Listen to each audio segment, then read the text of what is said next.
मैं आकर के ये राजयोग अभी सिखाता हूं। और मनुष्यों को ये राजयोग सिखाने का हक नहीं है। मनुष्य गुरु जो है वो मनुष्यों को राजयोग नहीं सिखा सकते। क्या राज भरा हुआ है?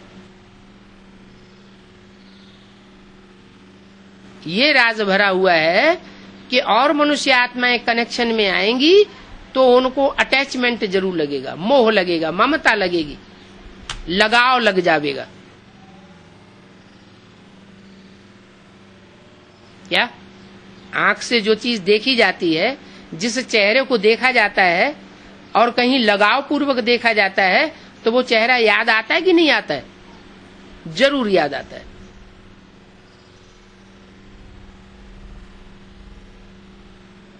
लेकिन मैं ऐसा योग सिखाता हूं जिसमें तुमको ये पक्की अवस्था प्राप्त करनी है कि इन आंखों से देखते हुए भी न देखो, कानों से सुनते हुए भी न सुनो।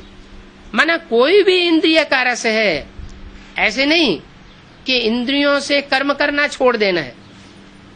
इंद्रियों से कर्म करना है, लेकिन इस विधि से कर्म करना है वो इंद्रियों का लगाव बाद में याद ना आए।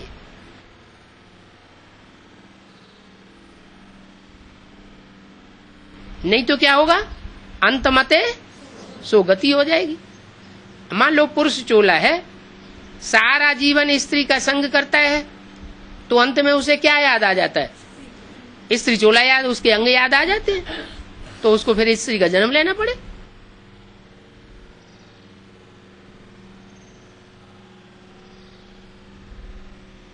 मैं ऐसा कर्म सिखाता हूं, ऐसी याद सिखाता हूं और ऐसे की याद करना सिखाता हूं जिसकी याद में रह करके तुमको कोई भी प्रकार का संकरंग नहीं लगेगा।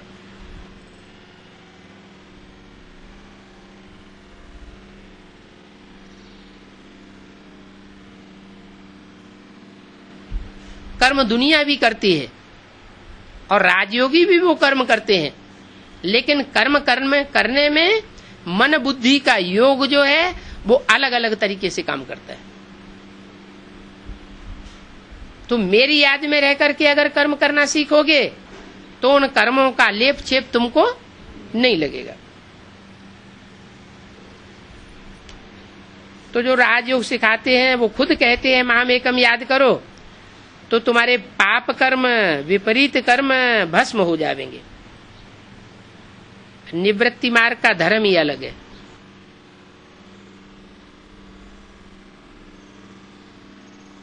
क्या सन्यासियों का जो धर्म है वो धर्म अलग है, और बाप जो आकर के प्रवृत्ति मार्ग सिखाते हैं, नर से नारायण और नारी से लक्ष्मी बनना सिखाते हैं, उन लक्ष्मी नारायण का धर्म अलग है। लक्ष्मी नारायण भी गृहस्थी थे, लेकिन उनकी इंद्रियों का अटैचमेंट एक दूसरे के साथ ऐसे नहीं था जो नीचे गिरे।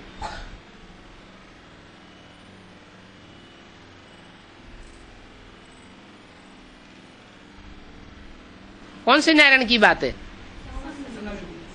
जो संगम युगी नारायण बनते हैं, डायरेक्ट परमात्मा बाप जिनको आकर के बनाते हैं, वो नर से नारायण और नारी से लक्ष्मी बनने की बात है।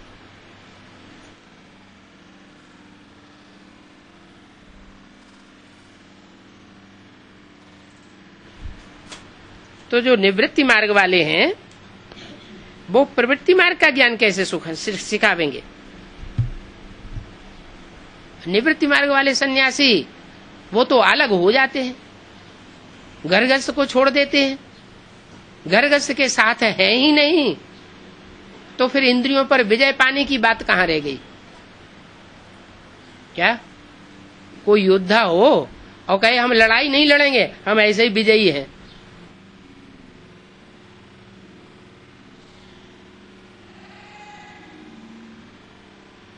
ये तो ऐसे ही बात हो गई जैसे कोई कैदी 10 साल जेल में रहे और 10 साल जेल में रहने के बाद फिर बाहर आकर के डींग मारे कि मैंने 10 साल ब्रह्मचर्य का व्रत का पालन किया। अरे वो तो मजबूरी हो गई, ब्रह्मचर्य व्रत तो तुम्हारा नहीं, वो तो तब हो सकता है कि जब तुम्हारे सामने भोग मौजूद हो और फिर भी उस भोग को मन से बुद्धि से ग्रहण न करें, ऐसी प्रैक्टिस पड़ी हुई हो। तो ये प्रैक्टिस, ये अभ्यास बाप आकर के सिखाते हैं। गीता में भी कहा गया है, अर्जुन ने भगवान से कहा, हे भगवान, ये मन तो बड़ा प्रबल है, कितना भी इसको कंट्रोल करो फिर भी ये इंद्रियों के भोगों में लिम्पायमान हो जाता है। तो क्या जवाब दिया? अभ्यासेन तो कौन्तेय वैराग्येण च गृह्यते। अभ्यास करो, बार बार अभ्यास करो। ऐसे नहीं कि कर्मधारा को छोड़ देना है, सन्यासी बन जाना है, नहीं। कर्मेंद्रियां हैं तो कर्मेंद्रियों से कर्म तो करना ही है, लेकिन कर्मधारा को छोड़ने की बात नहीं है, लेकिन मन बुद्धि को उसमें लिम्पायमान नहीं करना है। किस में लिम्पायमान करना है? मन का तो काम है किसी न किसी में लगाव पूर्वक रहना, तो किस में लगाएं? ऐसे की याद में लगाएं जो कभी भी किसी में उलझ के नहीं रहता है।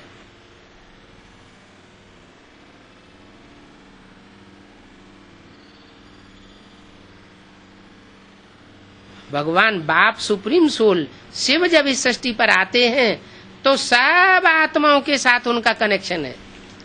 जो भी मनुष्य आत्माएं हैं सब आकर के उनसे प्राप्ति करती हैं, लेकिन किसी के साथ उनका लगाव नहीं होता।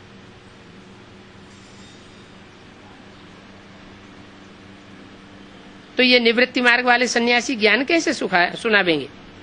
हर बात में ठगी ही ठगी है, झूठ ही झूठ लगा हुआ है, गाया भी जाता है झूठी माया, झूठी काया, झूठा सब संसार। किस समय की बात है?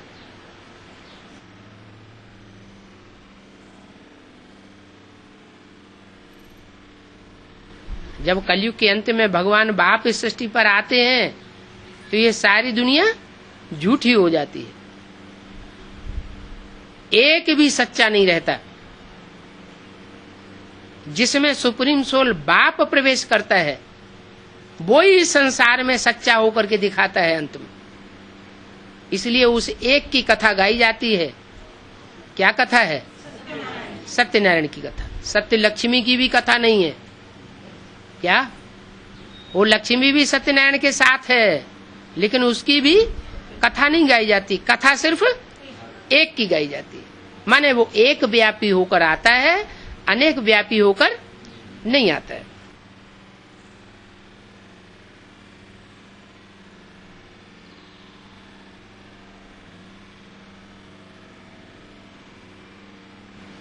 इस समय ही गाया जाता है, God is one, God is truth. क्या? भगवान बाप एक है, और भगवान बाप जो एक है वो ही सच्चा है, और बाकी सब झूठे हैं। और अंत में ये बात सच्ची साबित हो जाएगी। क्या? जितने भी संबंध हैं वो सब झूठे हो जाएंगे। नाना, चाचा, काका, ताऊ, बहन, भाई, पति, पत्नी, बाप, बेटा, सारे संबंध धोखा दे जाएंगे, और एक बाप धोखा देने वाला नहीं होगा, सबके साथ निभाएगा। इसलिए एक का गायन है सत्यनारायण के रूप में, अनेकों का गायन नहीं है। गॉड इज ट्रुथ, ये यहाँ की बात है, यहाँ का गायन है। सत्युग में कोई नहीं कहेगा गॉड इज ट्रुथ। क्यों?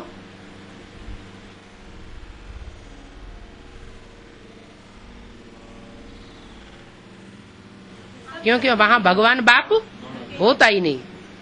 सत्युग स्थापन हुआ और सुप्रीम सोल वापस परम धाम चला जाता है। जो बातें भक्ति मार्ग में कही जाती हैं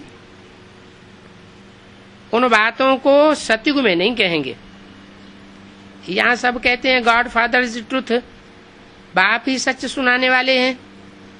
आत्मा को बाप की स्मृति आई है, इसलिए हम बाप को याद करते हैं कि आकर के सच्ची सच्ची कथा सुनाओ।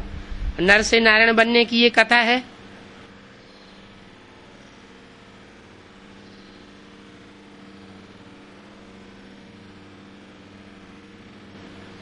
वो कथाएं तो सुनाते हैं पंडित लोग, घर घर में जाकर के सच्ची कथा सुनाते हैं कि ये सच्ची सत्यनारायण की कथा है। लेकिन जब चौपड़ी खोलते हैं सुनाते हैं तो किसकी कथा सुनाते हैं? लीलावती, कलावती, लकड़हारा की कथा सुनाते हैं। और असली कथा सत्यनारायण की क्या है वो बताते ही नहीं। इसका मतलब सत्यनारायण की कथा उनके पास नहीं है।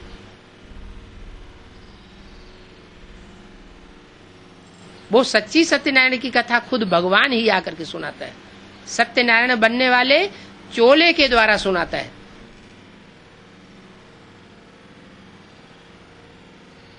और एक जन्म की कथा नहीं सुनाता है उसकी। कितने जन्मों की कथा सुनाता है? 84 जन्मों की कथा सुनाता है।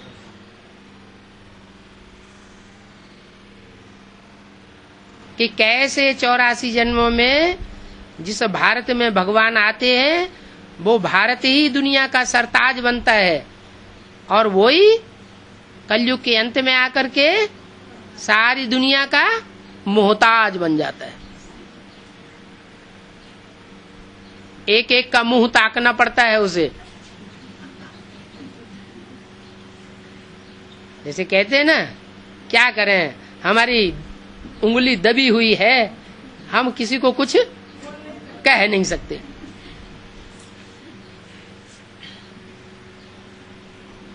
तो ये सत्यनारायण की कथा मैं तुमको सुनाता हूं।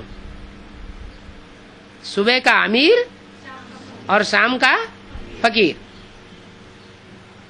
आगे तो तुम ये सब झूठी कथाएं सुनते थे, अभी तुम सच्ची कथा सुनते हो।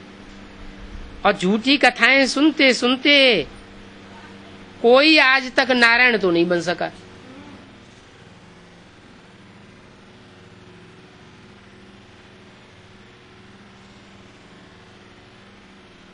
झूठी कथा सुनी तो नारायण कैसे बनेगा?